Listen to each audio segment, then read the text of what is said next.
जैन योग के आध्यात्म उपनिषद के आज के 7वें स्वाध्याय के अंदर मैं नील आप सभी का स्वागत करता हूं। पिछले वीक हमारा सेशन मिस हो चुका था, पर उसके पहले के सेशन के अंदर हमने तर्क के बारे में बहुत अच्छी से जाना था कि तर्क क्या होता है, वितर्क क्या होता है।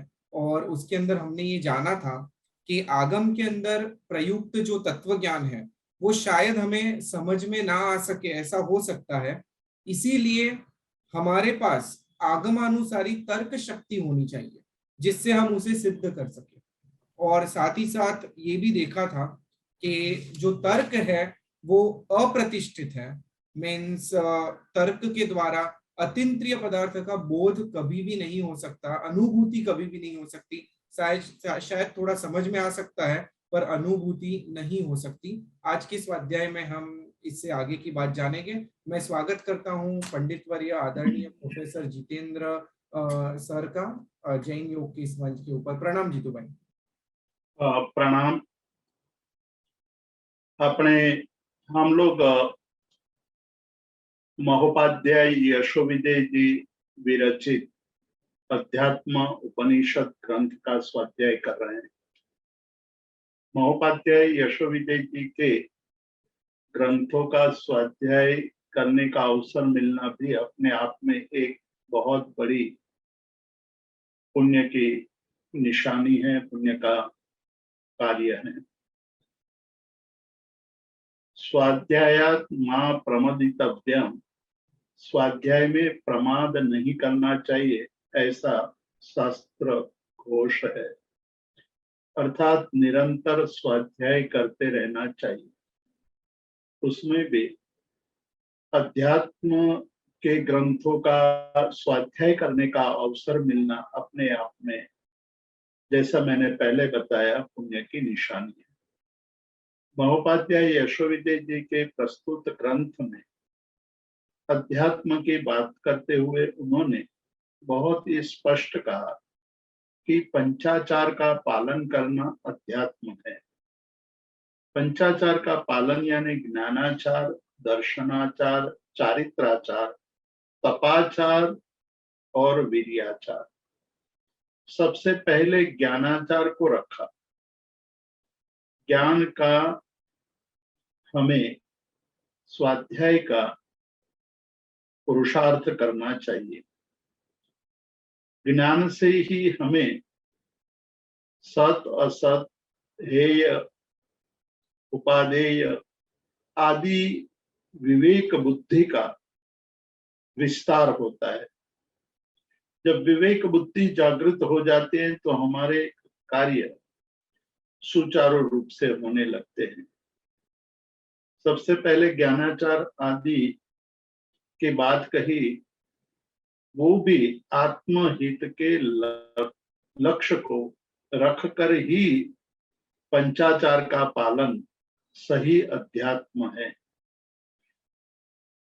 यह निश्चय नहीं की दृष्टि से अध्यात्म की व्याख्या की और उसके पश्चात व्यवहार नहीं की दृष्टि से भी अध्यात्म की व्याख्या की। मैत्रेयादि भावों से भावित चित्त, विशुद्ध चित्त ही अध्यात्म है।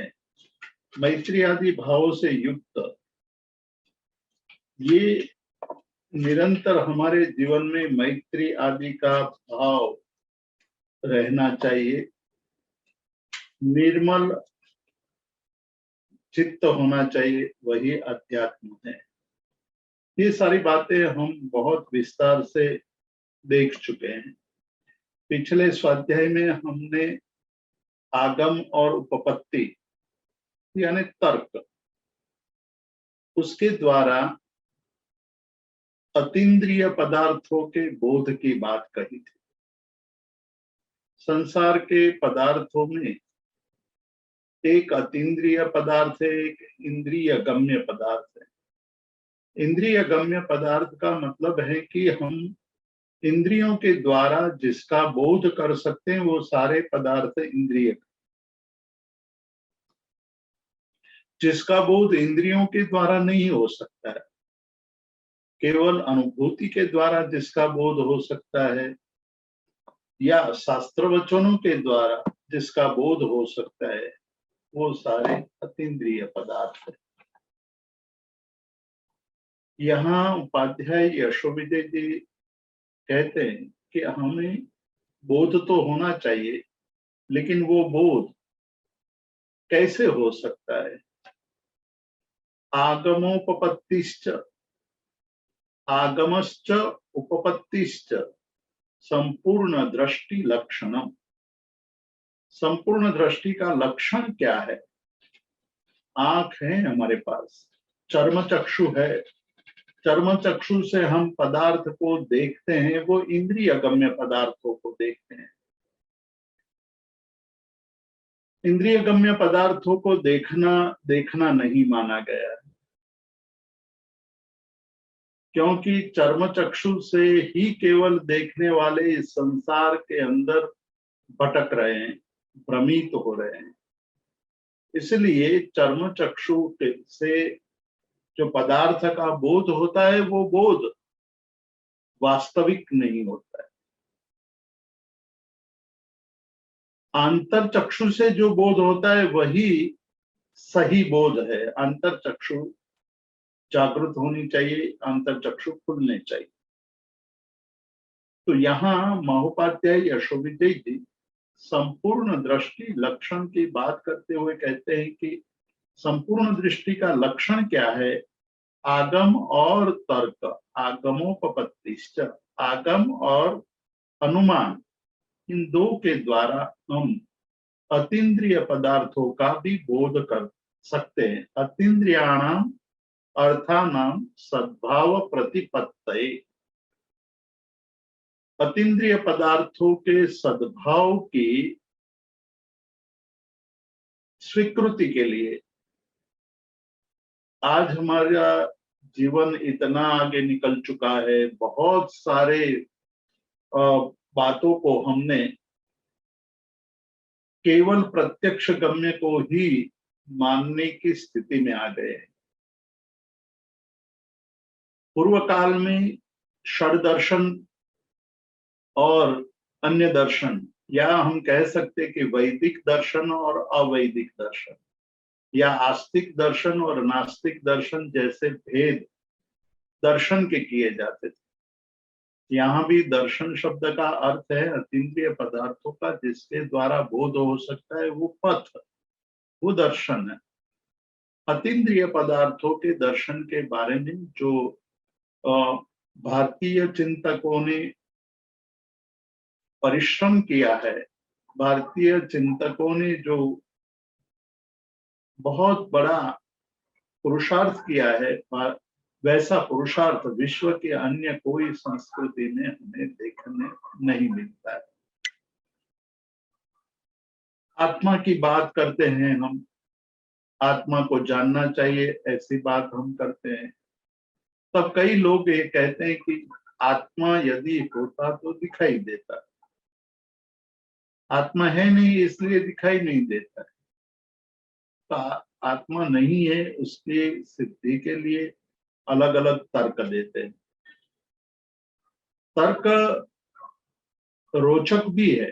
रोचक इसलिए है कि जिसको धर्म नहीं करना है उसके लिए ये तर्क बहुत ही उपयोगी है, लेकिन आत्म कल्याण जिसको करना है उसके लिए ये तर्क व्यर्थ है, वो प्रमाद उत्पन्न करने वाला तर्क है या करने वाले तर्क है। चारु वाक, चारु यानी अति सुंदर, वाक मतलब वाणी, जो शरीर को और देह को सुंदर लगे, आनंद देने वाली हो, वैसी वाणी को चारु वाक कहते हैं। और उसी के आधार पर जो दर्शन निर्मित हुआ उसको चारवाक दर्शन कहते हैं। भौतिकवादी दर्शन है चारवाक दर्शन, भौतिकवादी दर्शन है, भौतिकता की बात करता है। शरीर की खुशी के लिए, इंद्रियों की खुशी के लिए जो दर्शन उपदेश देता है वो दर्शन चारवाक दर्शन। वो कहते थे कि ऋणम कृत्वा घृतम पिबेत, भस्मीभूतस्य देहस्य पुनरागमनम कुतः। आपको मौज मस्ती करनी चाहिए। जीवन का अर्थ ही है मौज मस्ती करना। मौज मस्ती के लिए पैसे चाहिए, पैसे नहीं है तो मौज मस्ती कैसे होगी। तो वहां कहते हैं कि भाई देवा करके भी पैसे किसी के द्वारा उधार लेकर के ले आओ और मस्ती करो, आनंद करो, नाचो, झूमो, वही जीवन का सार है। ऐसा कहने वाला, ऐसा उपदेश देने वाले दर्शन भी पूर्व काल में और आज भी मौजूद है। आज भी ऐसी मान्यता वाले लोगों की कमी नहीं है कि जीवन का सार क्या है। कहते हैं कि आनंद करना, मौज करना, मस्ती करना, खेलना कूदना, यही जीवन का सार है। क्या ये सत्य है? और पैसे नहीं है तो आप उधार लेकर के मस्ती करने का उपदेश देते हैं। तो उधार दिए हुए पैसे तो वापस लौटाने होते हैं। तब वो कहते हैं कि भाई उसकी चिंता मत करो, आप जो पैसा उधार लेकर आए हैं वो मत लौटाओ, खाओ पियो मौज करो। एक जगह से ले लिया दूसरी जगह पर जाओ, उससे उधार ले आओ, पर मौज मस्ती करना ही जीवन का सार होना चाहिए, ऐसा मानते हैं वो लोग। ये उधार पैसे लौटाने पड़ेंगे। तो कहा कि भाई आप जीवन तक मत लौटाओ, मर जाओगे तो कौन आएगा आपके पास मांगने। भारतीय कर्मशास्त्र तो हमेशा यही कहता है कि आपने इस बार इस जन्म में जो उधार लिए हुए हैं पैसे वो लौटाओगे नहीं तो भविष्य में यानी अन्य जन्मों में वो उधार अनेक गुना बढ़ करके आपको लौटाना पड़ेगा। आज आपने 100 रुपया लिया है, आने वाले जन्म में 1000 रुपया, लाख रुपया लौटाना पड़ेगा। ये कर्मशास्त्र का सिद्धांत है। तो चार्वाक कहता है कि जो मर गया है वो कभी आया नहीं है वापस। वो कहने नहीं आया कि मैं यहाँ गया हूं, मैं वहां गया हूं, मैं सुखी हूं, मैं दुखी हूं, मैं पीड़ा का अनुभव कर रहा हूं, मुझे इसके कारण, इस ऐसे कर्मों के कारण मुझे दुख झेलना पड़ रहा है, ये ऐसा कहने के लिए आते नहीं है, बताते भी नहीं। यदि ऐसा होता तो वो आते, आकर के कहते कि भाई आप किसी के पास से पैसा उधार मत लेना, और लेना भी पड़े तो जल्दी से लौटा देना। ऐसा कहने के लिए कोई आता नहीं है। इसलिए कहते हैं कि भस्मीभूतस्य देहस्य पुनरागमनम कुतः। भस्मीभूत देह का पुनरागमन कैसे हो सकता है? यहाँ देह को ही आत्म तत्व मान करके कहते हैं कि भस्मीभूतस्य देहस्य पुनरागमनम कुतः। पुनरागमन कैसे हो सकता है? इसलिए मौज करो, मस्ती करो, आनंद करो, झूमो, ये एक प्रकार की परंपरा थी। लेकिन ये परंपरा सही नहीं है, क्योंकि जगत में हमने विचित्रता देखी है, बहुत सारे विविध प्रकार के दुख देखे हैं। उस दुख का कोई ना कोई कारण होना चाहिए। ये कारण कार्यवाद के सिद्धांत पर चिंतन किया गया है कि कोई आदमी कम काम करता है, बहुत पैसा कमाता है, कोई बहुत मेहनत करता है, कम पैसा कमाता है। एक भाई बहुत बुद्धिमान है, दूसरा मूर्ख है, एक शक्तिशाली है, एक दुर्बल है। माँ ने दोनों को सही एक ही तरीके से उसको पोषण दिया है, फिर भी ये जो विचित्रता दिखाई देती है उसका कोई ना कोई कारण होना चाहिए। वो कारण है कर्म, लेकिन कर्म तो दिखाई नहीं देता है। जो दिखाई नहीं देता है वो है नहीं, है नहीं तो उसको माने क्यों? इसलिए कहते हैं कि जो दिखाई देता है वही सत्य है। ऐसा मानने वाला जो दर्शन है वो चार्वाक दर्शन है, जिसकी वाणी हमें अच्छी लगती है। और आज भी संसार में ऐसे लोगों की कमी नहीं है। तो यहाँ कहते हैं कि आगमोपपत्तिश्च संपूर्ण दृष्टि लक्षण। जो ये मानता है कि खाओ पियो मौज करो, वो दृष्टि लक्षण नहीं है, वो तो अंधता है। क्योंकि आज आपने मस्ती कर ली, कल आप निश्चित रूप से दुखी होने वाले हो। इसलिए सही ढंग से जीना हो तो दृष्टि पूर्वक जीना आवश्यक है। और दृष्टि है आगमोपपत्तिश्च, आगम और उपपत्ति, आगम और तर्क शक्ति।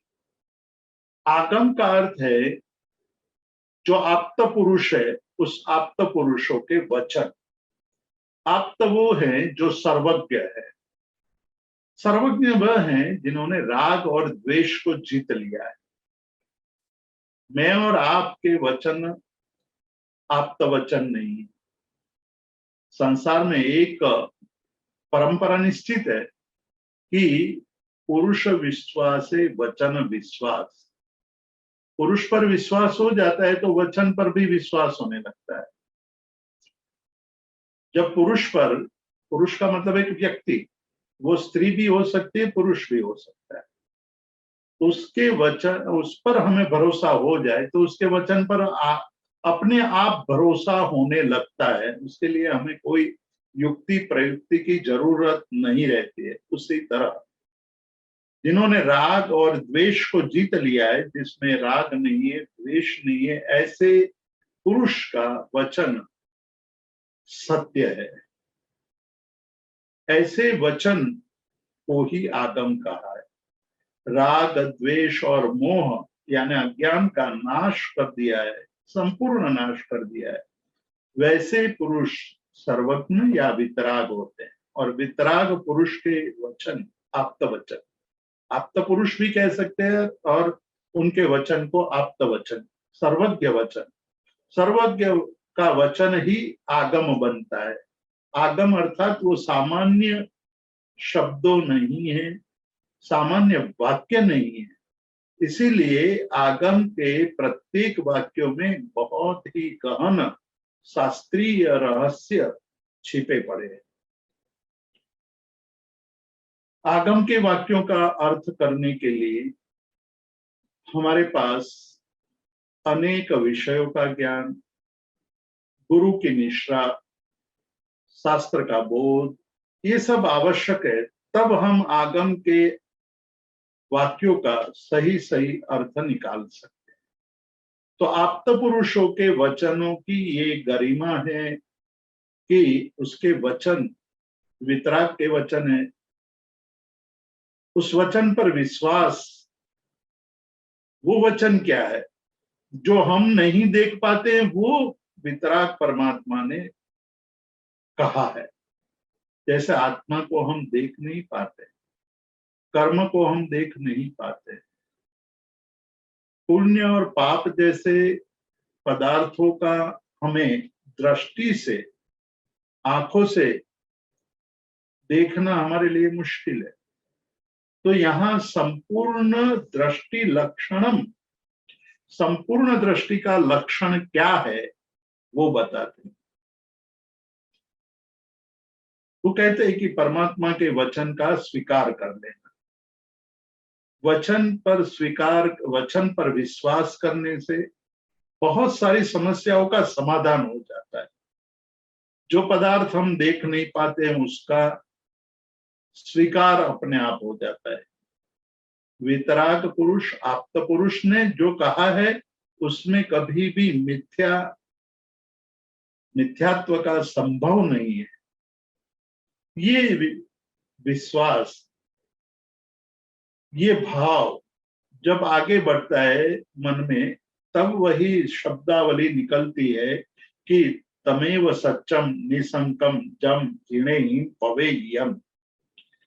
वही सत्य है, वही निसंकनीय, जो जिनेश्वर यानी वितराग परमात्मा के द्वारा कहा गया है। तो यहाँ वितराग परमात्मा जो देख पाते हैं, आवरण सारे हट गए हैं। आवरण के हटने से अंतरचक्षु खुल चुके हैं। जो पदार्थ का दर्शन, जिन पदार्थों का दर्शन हम नहीं कर सकते हैं, वो पदार्थ वितराग परमात्मा के ज्ञान में स्पष्ट है, दिखाई देते हैं। इतना ही नहीं, पदार्थ के अंदर एक दो चार पांच छह धर्म नहीं, अनेक धर्म है, अनेकांतवाद उसी में से प्रस्फुटित हुआ। वितराग वचन ने ये बात बताई कि पदार्थ अनंत धर्मात्मक है। हमारा ज्ञान सीमित है, इसलिए हम वस्तु के कुछ ही धर्मों का बोध कर पाते हैं। जिसका ज्ञान जितना गहन होगा, जिसके ज्ञान की सीमा जितनी विस्तृत होगी, वही पदार्थों के बोध में आगे निकल जाएगा। उसके अंदर पदार्थ का बोध बहुत आसानी से विस्तार से हो सकता है। तो अतीन्द्रिय पदार्थ जिसका अस्तित्व हम अपनी आंखों से नहीं देख सकते, वैसे पदार्थों का अस्तित्व वितराग के वचनों के द्वारा हमें प्राप्त होता है। दूसरी बात कहते हैं संपूर्ण दृष्टि लक्षणम, यानी संपूर्ण दृष्टि लक्षण है वो उपपत्ति से, तर्क शक्ति से, जिसकी बात शुरुआत में हमने देखी कि तर्क शक्ति भी इतनी ही आवश्यक है कि जैसे जैसे हम आगे बढ़ते जाते हैं वैसे वैसे हमें तर्क का भी आधार लेना पड़ता है, लेकिन वो तर्क शास्त्रानुसारी तर्क होना चाहिए। शास्त्र के पदार्थों को सिद्ध करने के लिए ही तर्क का प्रयोग करना चाहिए। शास्त्र के पदार्थों का खंडन करने के लिए तर्क शक्ति का प्रयोग नहीं करना है। पूर्व काल में ऐसे प्रसंग कई बार ऐसे प्रसंग आए कि वितराग के वचनों को असत्य ठहराने के लिए तर्क शक्ति का प्रयोग किया गया। इसी संदर्भ में हमने पिछली बार स्वाध्याय करते वक्त ये बात कही थी कि मनुष्य में दो प्रकार की शक्ति होती है, एक श्रद्धा की शक्ति और दूसरी तर्क की शक्ति। आप्त पुरुष और आप्त वचन के प्रति श्रद्धा होना और तर्क के प्रति श्रद्धा होना।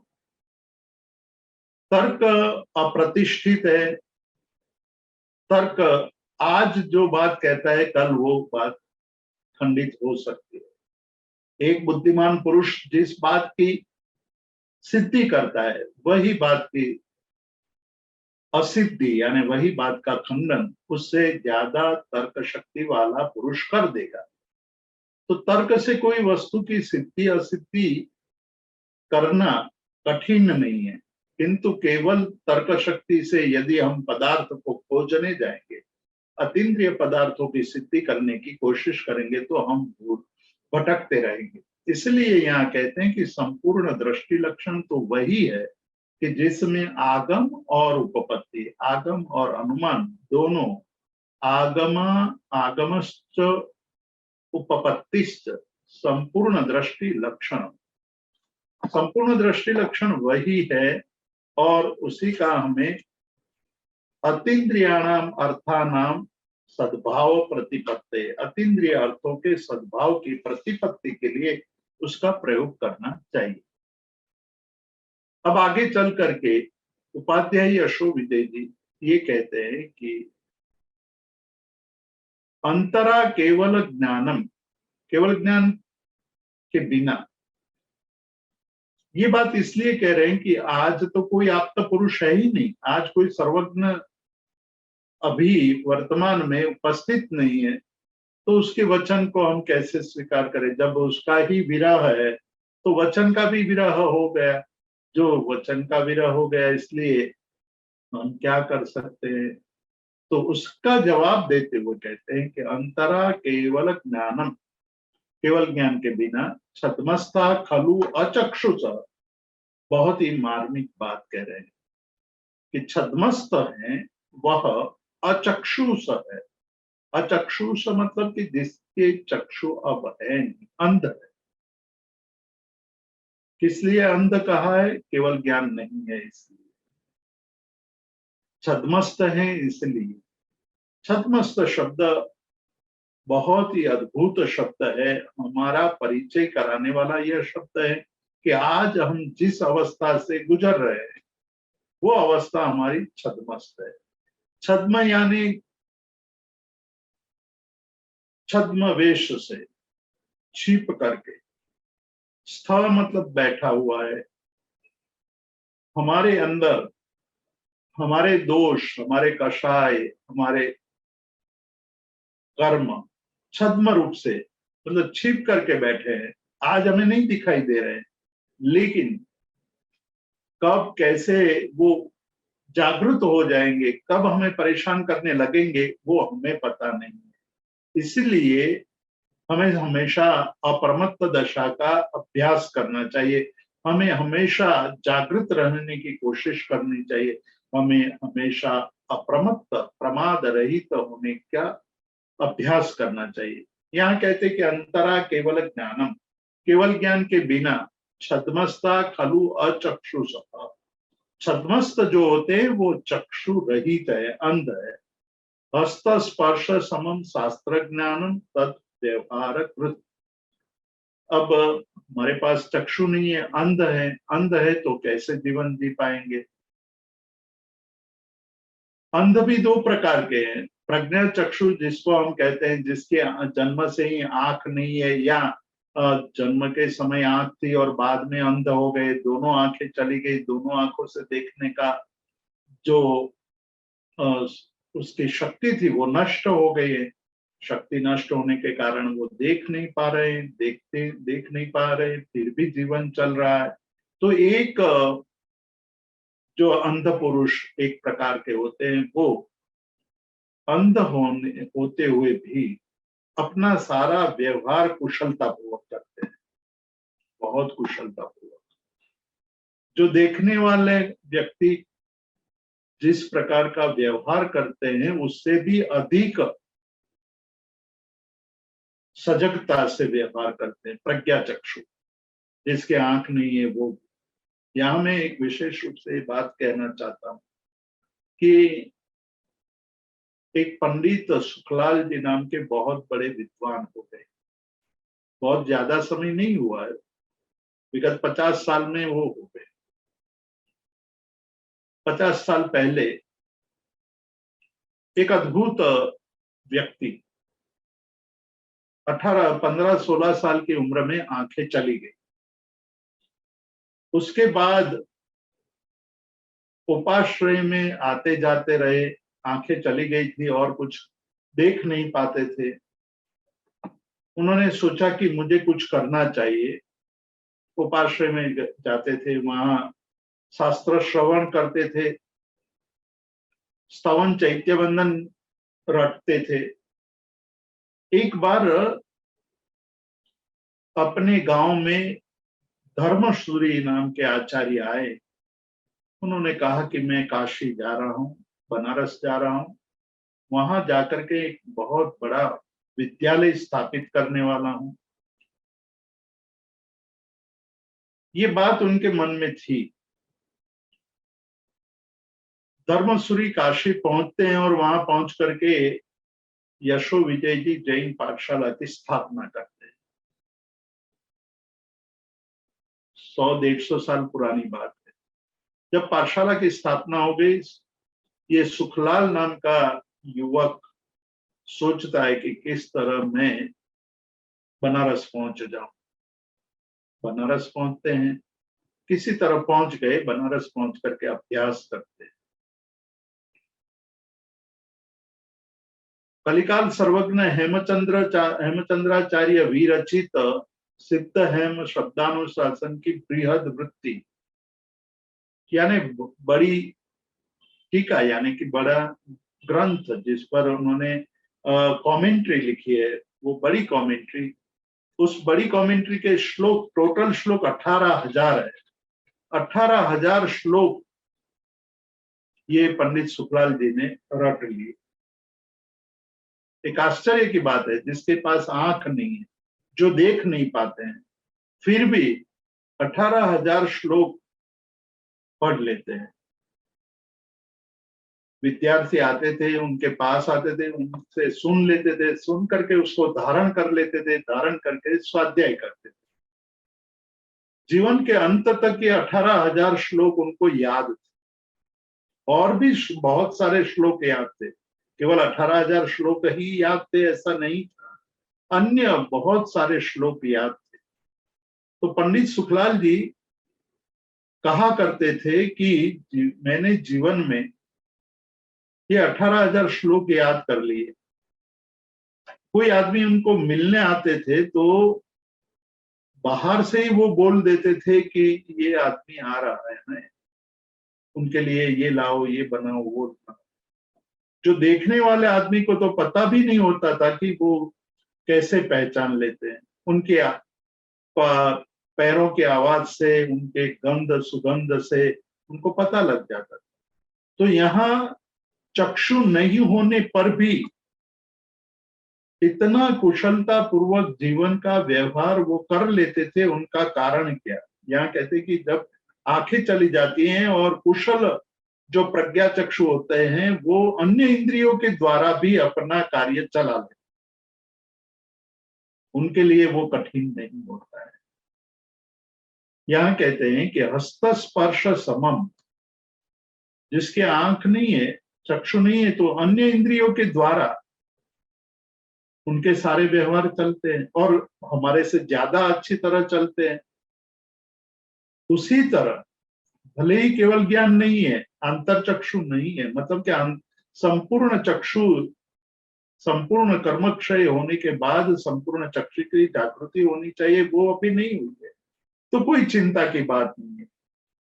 कहते हैं कि शास्त्र ज्ञानम, शास्त्र का ज्ञान, हस्त स्पर्श समम, क्या बताते हैं कि हस्त स्पर्श समम, जिस तरह से आंखें नहीं होने पर भी प्रज्ञा चक्षु व्यक्ति अन्य इंद्रियों के द्वारा आंखों वाले आदमी से भी ज्यादा कुशलता पूर्वक जीवन व्यवहार चलाते हैं, उसी तरह जिसके पास केवल ज्ञान नहीं है फिर भी यदि शास्त्र ज्ञान है,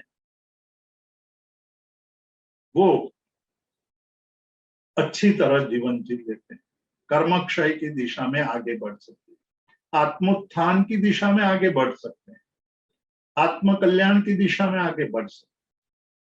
शास्त्र समम, शास्त्र ज्ञानम, यहाँ शास्त्र शब्द का प्रयोग किया। शास्त्र शब्द का प्रयोग कई लोगों को अखरता है। वो कहते हैं कि शास्त्र शास्त्र छोड़ो, शास्त्र से क्या लाभ, पढ़ने से क्या लाभ, पोथी पढ़ पढ़ जगम हुआ, पोथी पढ़ पढ़, बहुत सारे ग्रंथ पढ़ लिए, क्या फर्क पड़ा, जगत तो मरता ही है, जगत के जीव मरते ही हैं, तो पढ़ने से क्या लाभ होगा, ये प्रश्न हमारे मन में उठते हैं। और हम कहते हैं कि ये किताब घर में पड़ी है, वो कहीं रखा हो, हमारे घर में आशातना हो रही है, उसको नहीं रखना चाहिए, ऐसे ऐसे भाव हमारे मन में उभरते हैं और हम शास्त्र ग्रंथों को सेंटरों में अन्य जगह पर छोड़ करके चले आते हैं। पर जिसको बोध है, जिसको ये पता है कि ये शास्त्र हमारे जीवन के लिए कल्याणकर है, यदि हमने थोड़ा बहुत भी पढ़ा नहीं होता, हम मूर्ख होते, तो क्या हम आज जो जिस तरह से बात कर रहे हैं कर सकते हैं, वैसा कर सकते? नहीं कर सकते।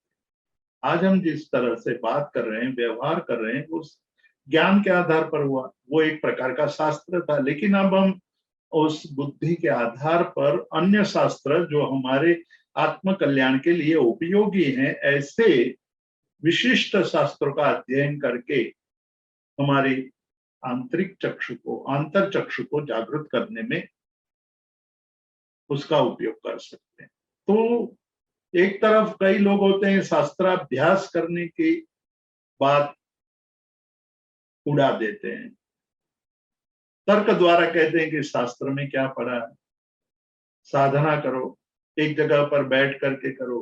कोई कहता है कि तप करो, कोई कहता है कि भक्ति करो, कोई कहता है कि भाई केवल आप मौज मस्ती करो।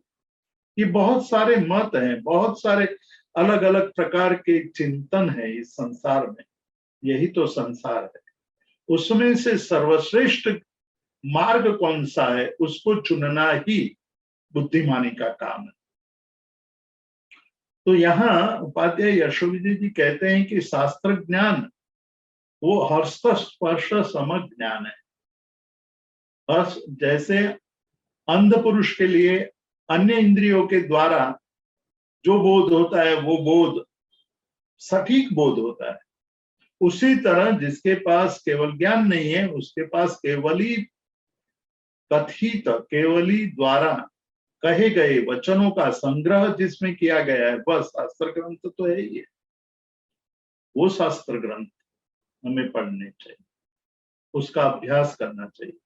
तो कई जो बातें हमें स्पष्ट नहीं हो रही है, वो बातें हमें स्पष्ट होने लगेगी। वो हस्त स्पर्श समय है, अंतरचक्षु यानी केवल ज्ञान नहीं है, तो कोई चिंता की बात नहीं। शास्त्र तो है, आप्त पुरुष के वचन तो है हमारे पास, और उस वचन के आधार पर हम आगे बढ़ जाएंगे।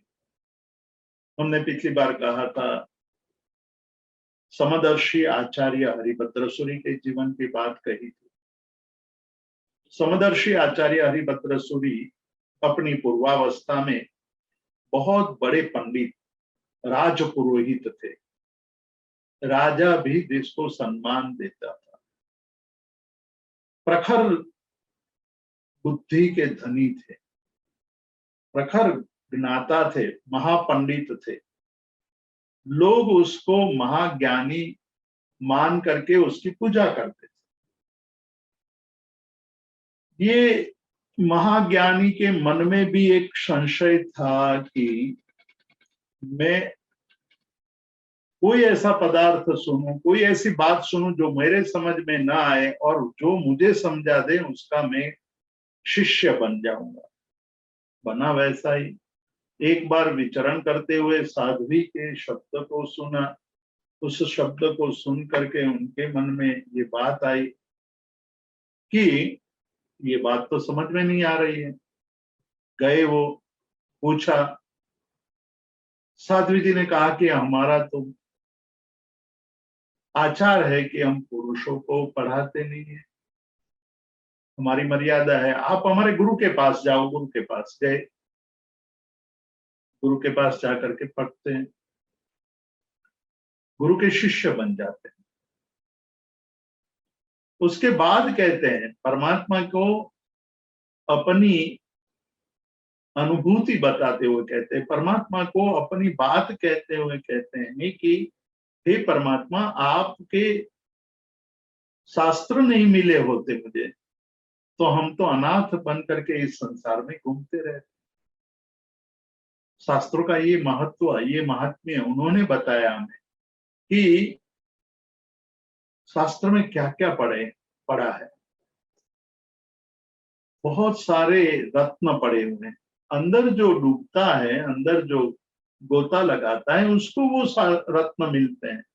तो शास्त्र कोई ऐसी वैसी चीज नहीं है जो शास्त्र को ये मान करके छोड़ देता है कि पोथी पढ़ पढ़ जगम हुआ तो हमारे लिए शास्त्र उपयोगी नहीं सिद्ध होंगे।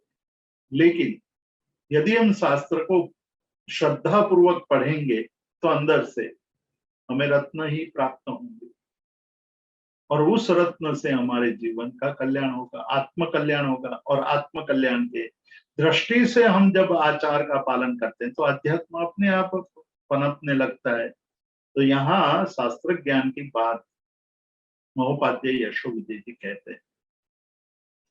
तो प्रश्न और भी बहुत सारे उठ सकते हैं कि अध्यात्म की बात करते करते शास्त्र लिया है, ये कैसी बात कर रहे हैं। पहले से ही बात कर देते कि मैं शास्त्रों की बात करने वाला हूं। यहाँ पहले तो अध्यात्म की बात कही, अध्यात्म की व्याख्या कर ली हमने भी। आज शुरुआत में अध्यात्म का अर्थ पुनः एक बार विचार किया कि अध्यात्म वह है जो आत्महित के लक्ष्य को लेकर के पांच प्रकार के आचार का पालन करना, यानी ज्ञानाचार, दर्शनाचार, चारित्राचार, तपाचार, विरियाचार, उसका पालन करना, यही आध्यात्मिक जीवन है।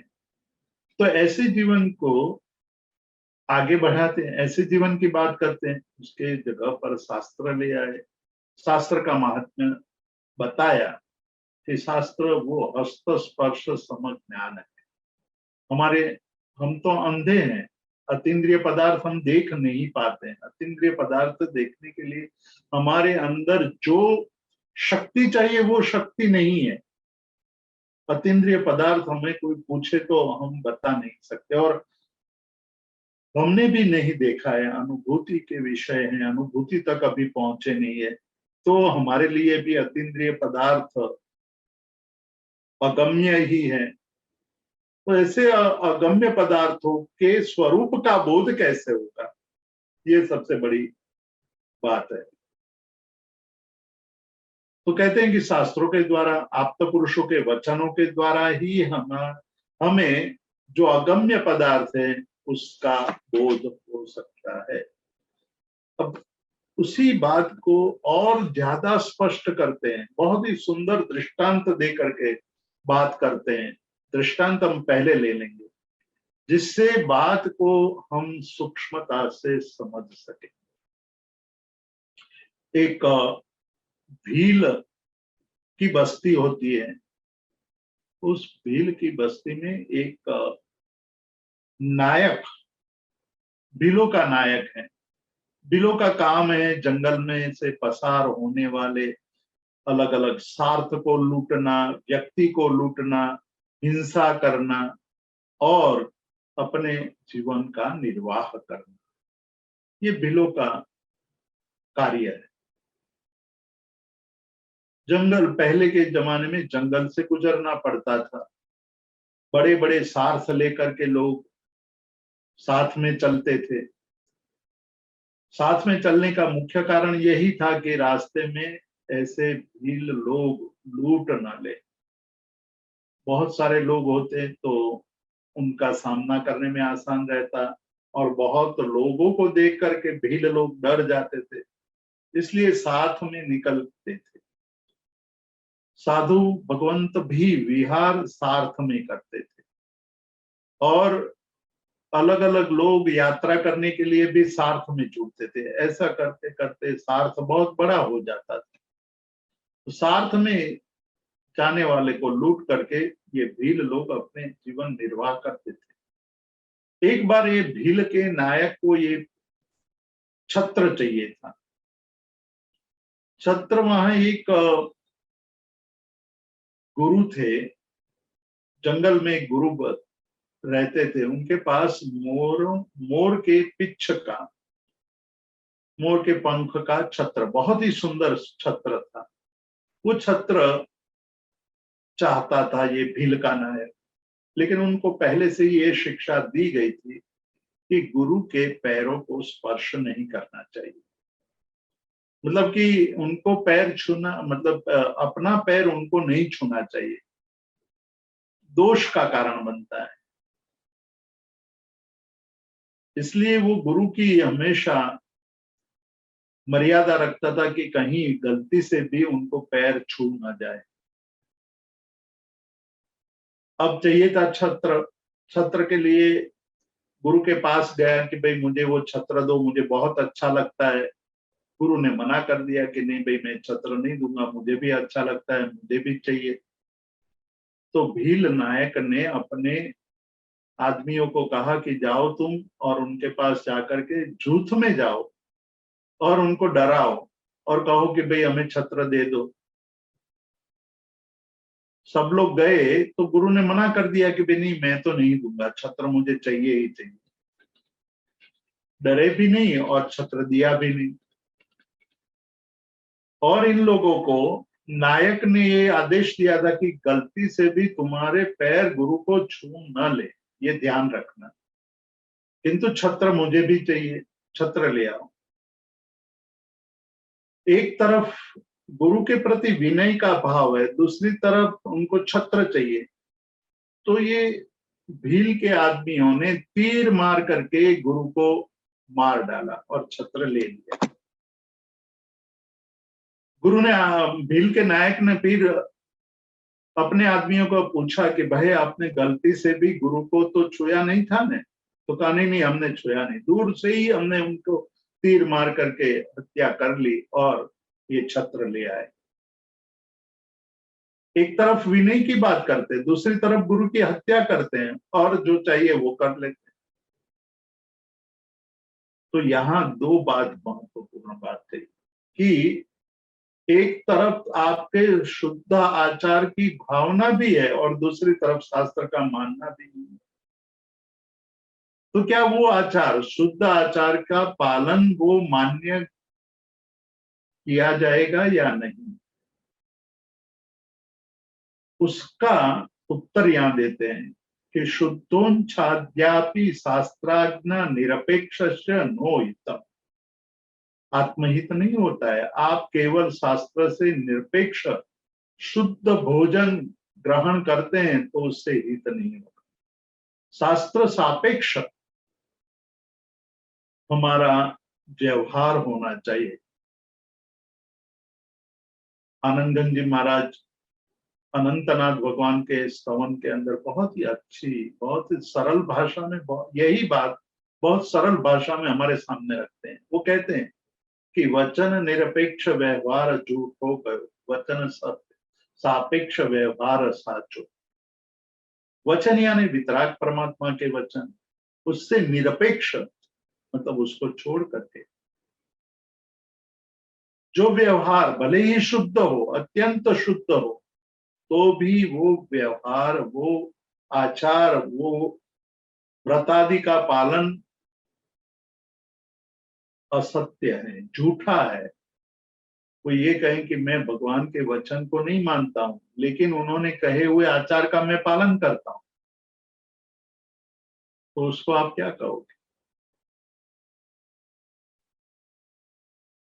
पिता की भक्ति करने वाला पुत्र लेकिन पिता के वचन को नहीं मानने वाला पुत्र पिता को अच्छा नहीं लगता है। और जो पिता की भक्ति नहीं करता है फिर भी पिता के वचन का पालन करता है, वो पुत्र पिता को ज्यादा अच्छा लगता है, कारण वचन का पालन। आचार कर्म का पालन करना शारीरिक मर्यादा हो सकती है, व्यवहारिक मर्यादा हो सकती है, सामाजिक मर्यादा हो सकती है, लेकिन वचन का पालन सबसे बड़ी बात है। जब वचन का पालन होता है तब हमारा हित होता है, हमारा कल्याण होता है, हमारे अंदर जागृति रहती है कि ये मर्यादा है। शास्त्र में ये मर्यादा दर्शाई गई है। शुद्धोच्छाद्यापि, यहाँ शुद्ध भिक्षा आदि, भिक्षा आदि लेते वक्त मतलब 42 दोष है भिक्षा के, बहुत ही सूक्ष्म रूप से भिक्षा के आचार को बताया है। साध्वाचार में भिक्षा ग्रहण करते वक्त अत्यंत जागृति पूर्वक भिक्षा ग्रहण करनी है। भिक्षा ग्रहण करते वक्त सबसे पहली बात तो गोचरी कही है। गोचरी के लिए निकले हुए साधु के मन में एक भाव होता है कि निर्दोष गोचरी मिले तो ग्रहण करना है, सदोष गोचरी लेना नहीं, मतलब सदोष आहार ग्रहण नहीं करना है। साधु घर में प्रवेश करें और इतने सूक्ष्म दृष्टि से तुरंत ही सब भाप लेते हैं कि घर में क्या हो रहा है और जो घर में बना है वो कितना है, कितने लोग हैं, कितना भोजन बना है और उसमें से कितना भोजन लेने पर इन लोगों को फिर से भोजन नहीं बनाना पड़ेगा। बस मेरा अधिकार केवल उतना लेने का है। मतलब एक घर में 4 लोग बसते हैं, रहते हैं और 20 रोटी बनी हुई है, तो उसमें से 3 रोटी लेंगे तो बहुत मुश्किल होगी, उनको फिर से बनाना पड़ेगा। 5-5 रोटी खाने वाले 4 लोग होंगे तो 20 रोटी कम पड़ेगी। किंतु मैं 2 रोटी लूंगा तो 2 रोटी को लिए कोई उनको फिर से भोजन नहीं बनाना पड़ेगा। तो मेरा अधिकार केवल 2 रोटी पर है या 1 रोटी पर है। मेरा अधिकार दूसरी रोटी या तीसरी रोटी पर नहीं है, नहीं तो उनको फिर से भोजन पकाना पड़ेगा और भोजन पकाने के लिए जो आरंभ समारंभ होगा उस आरंभ समारंभ का निमित्त मैं बनूंगा और उसका दोष मुझे लगेगा। इतनी सूक्ष्म बात आचार के लिए कही गई है कि एक साधु का आचार और साधु का अधिकार कितना है। गोचरी है, गाय की तरह वो थोड़ा थोड़ा थोड़ा थोड़ा अलग अलग घरों से ग्रहण करते हैं और फिर गाय जैसे उगाली जुगाली करती है, मतलब चबा करके पूरा भोजन बाहर निकाल करके चबाती रहती है और वही उनके जीवन में खाया हुआ दूध बन जाता है। तो साधु के लिए कहा कि वो सब मिक्स करके इकट्ठा करके उपाश्रय में बैठ करके आहार करके ज्ञान के अंदर वो लीन हो जाए। आहार जो किया है उससे शरीर को जो शक्ति मिले है उसका उपयोग ज्ञान के स्वाध्याय के अंदर लीन होने में करेंगे। ये जैनाचार है, जैन साधु के आचार ये है। लेकिन कहा कि इतना शुद्ध आचार भी वितराग वचन के निरपेक्ष हो तो वो उनका आचार हितकारी नहीं। अब ऐसा क्यों, उसको थोड़ा हम स्पष्ट करें, सरलता से समझ में आ जाएगा। गुरु कहें कि भाई आपको इस तरह से आहार लेना है, इस तरह से आचार पालन करना है, इस प्रकार से रहना है, इस प्रकार से जीवन जीना है, तो शिष्य को तो ये लगता है कि भाई हमने तो शुद्ध आहार शुद्ध आचार पालन के लिए दीक्षा ली है, गुरु तो हमें टोकते रहते हैं, तो गुरु के साथ नहीं रहना है, हम अकेले रहेंगे, अकेले रह करके शुद्ध आहार ग्रहण करेंगे, ऐसा मान करके गुरुकुलवास यानी कि गुरु के निश्रा में रहने का छोड़ करके अकेले विचरण करने लगते हैं। तो वैसे साधु अपने जीवन में आत्महित साध नहीं सकते, क्योंकि साधु का आत्महित अपने गुरु की निश्रा में रहने के आधार पर है। गुरु जब कहें कि भाई आप अब सक्षम हो गए, आप अब अकेले विचरण कर सकते हैं, तब अकेले विचरण करने के लिए निकले, तब भी उनके जीवन के हित की साधना होती है। जब तक गुरु कहें कि नहीं भाई आपको तो साथ में रह करके आत्म कल्याण के मार्ग पर आगे बढ़ना है।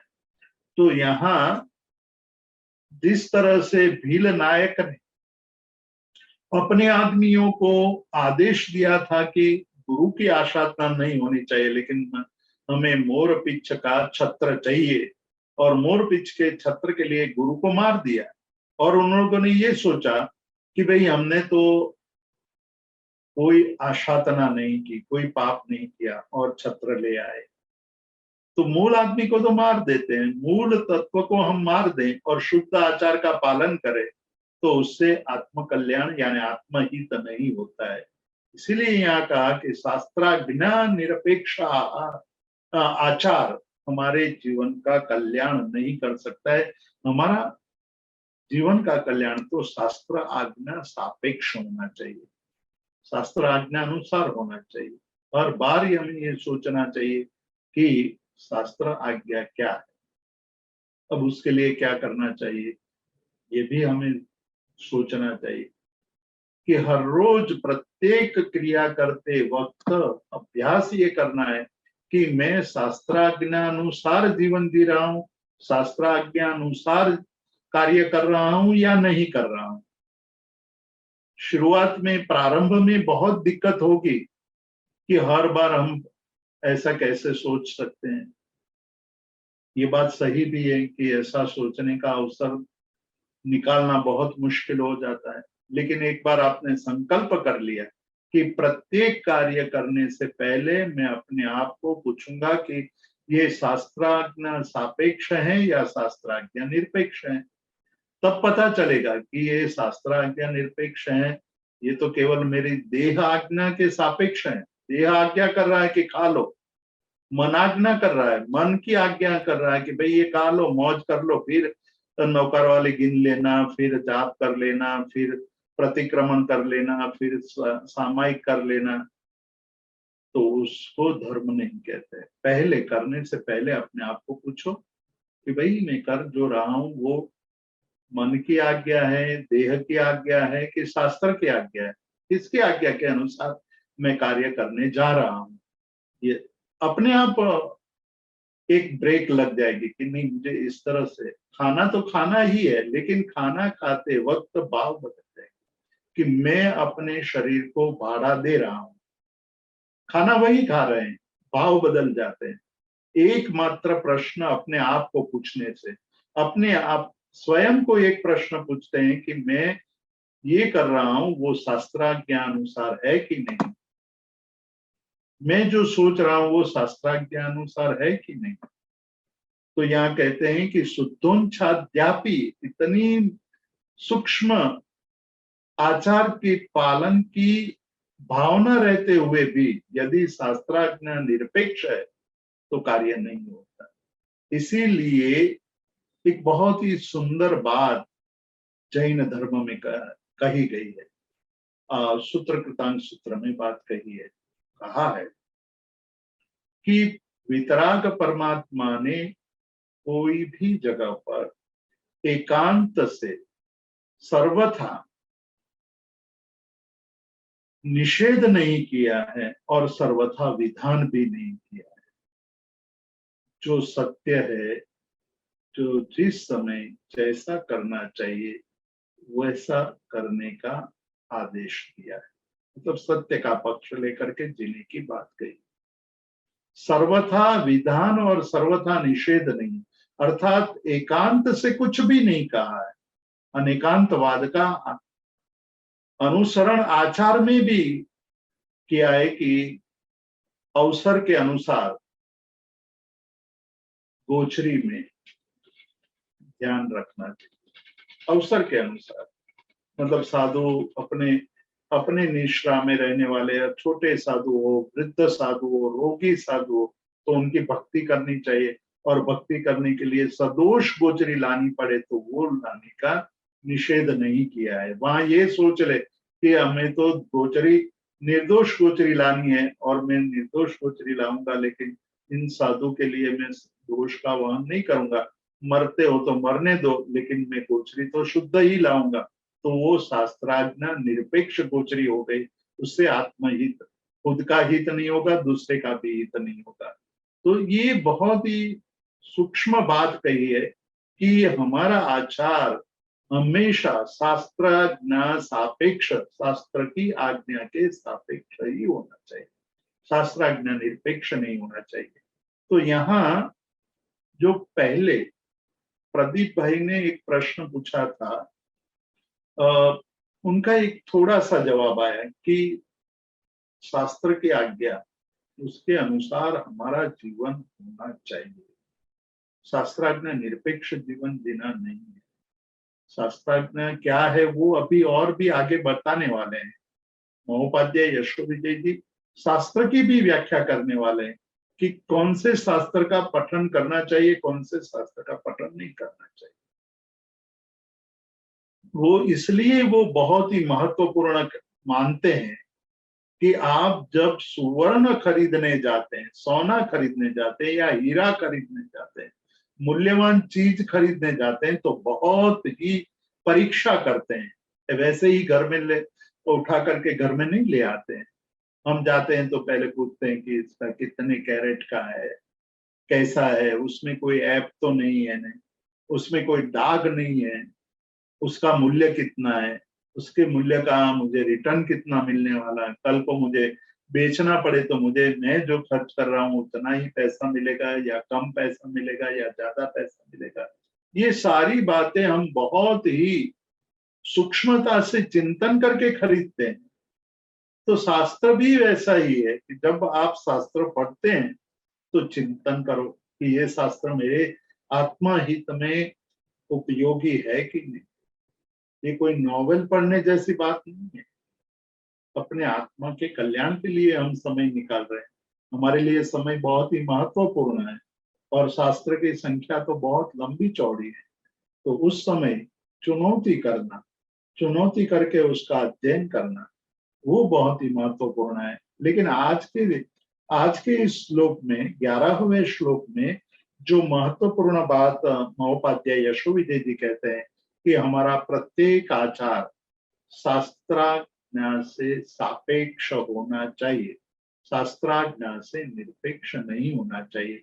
शास्त्र आज्ञा जिस प्रकार से हमें जीवन जीने की बात करता है उसको लक्ष्य में रह करके जीवन जीना है, क्योंकि शास्त्र तो हमारे अनुभवी महर्षियों ने अपने जीवन में साधना करके जो नवनीत पाया है उसको शब्द स्वरूप में हमें दिया है। तो उसका शब्द स्वरूप कोई सामान्य शब्द स्वरूप नहीं है। मेरे और आपके वचन को शास्त्र के रूप में कोई ग्रहण नहीं करता है। महोपाध्याय यशोविजय जी के शब्दों को हम शास्त्र रूप में ग्रहण करते हैं। वाचकवरी उमास्वाती, हरिभद्र सूरी, कलिकाल सर्वज्ञ हेमचंद्र सूरी जैसे महापुरुषों के वचन शास्त्र वचन होते, क्योंकि उसके पीछे उनकी साधना है। साधना है, अध्ययन है, शास्त्रों का गहन अध्ययन करके निकाला हुआ नवनीत है। तो शास्त्र के वचन अत्यंत मूल्यवान रत्न की तरह है। जब तक हमारी आंखों में ये काले अक्षर दिखाई देंगे तब तक हम शास्त्र से बोध प्राप्त नहीं कर पाएंगे। प्रत्येक अक्षर में रत्न की तरह, रत्न की भांति हमें वो दिखाई देने लगेंगे, तब हमारे लिए शास्त्र महान उपकारी बन जाएंगे। तो वैसी दृष्टि करने के लिए यहाँ कहा कि हमारा प्रत्येक आचार शास्त्र आज्ञा से सापेक्ष होना चाहिए, भले ही छोटा हो या बड़ा हो। पर शास्त्र आज्ञा से निरपेक्ष जो यदि हमारा व्यवहार है और वो व्यवहार बहुत उच्च कोटि का है तो भी वो तुच्छ आचार है, उसका कोई मूल्य नहीं है। इतनी बात कह करके आज के स्वाध्याय को विराम देते हैं। Thank you so much Jeetu भाई फॉर सच अ वंडरफुल स्वाध्याय। अगर किसी को प्रश्न है तो आप हैंड रेज कर सकते हैं। महेंद्र भाई, आप प्रश्न पूछ सकते हैं।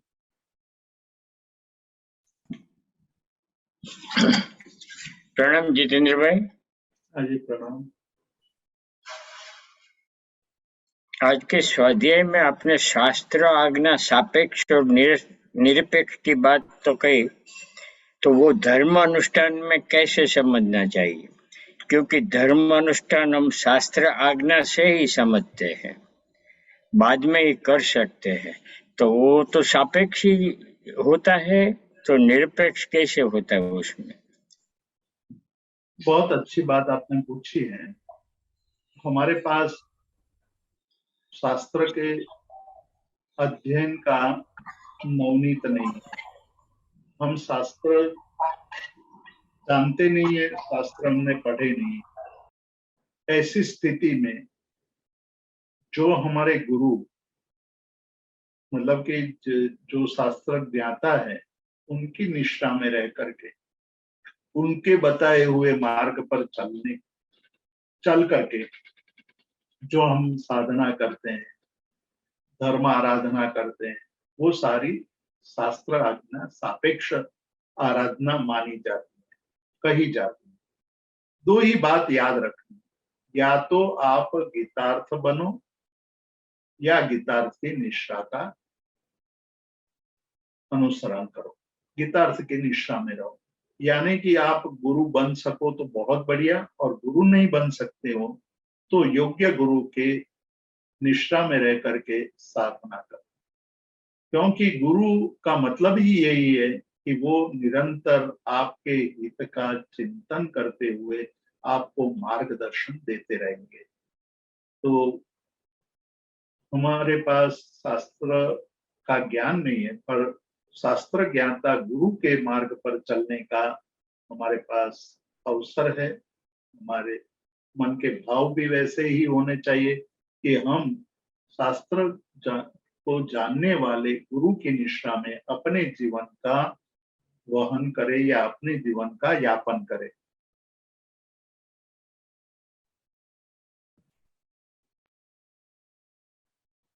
महेंद्र भाई, आपको समझ में आई बात? जी महेंद्र भाई। हाँ जी, बात समझ में आई, लेकिन समझो के प्रत्यक्ष गीतार्थ गुरु की आश्रय और निश्रा नहीं है, तो आप तो पुरुष के वचन को ही लेना चाहिए ना? आप तो पुरुष के वचन तो हमेशा उनका आधार तो लेना ही है। लेकिन आप्तपुरुष के वचन का रहस्य हम बहुत कम जानते हैं। ऐसे समय में गुरु की निष्ठा का मतलब है कि गुरु की निष्ठा मतलब हमेशा गुरु की निष्ठा हो, वो संभव नहीं होती है। पर गुरु की निष्ठा दूरस्थ या समीपस्थ, दूर रहकर भी गुरु की निष्ठा मानी जाती है कि आप अपने जहां जहां आपको प्रॉब्लम आती है, जहां जहां समझ नहीं आती है, जहां जहां अटकते हैं, वहां वहां गुरु से मार्गदर्शन प्राप्त कर लो, वो भी गुरु की निष्ठा ही मानी गई है।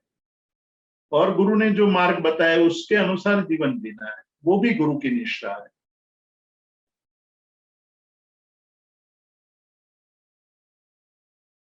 जी महेंद्र जी भाई। जी, आपका आभार, बहुत समझ गया, थैंक यू। जी, और किसी को कोई प्रश्न है तो आप हैंड रेज कर सकते हैं।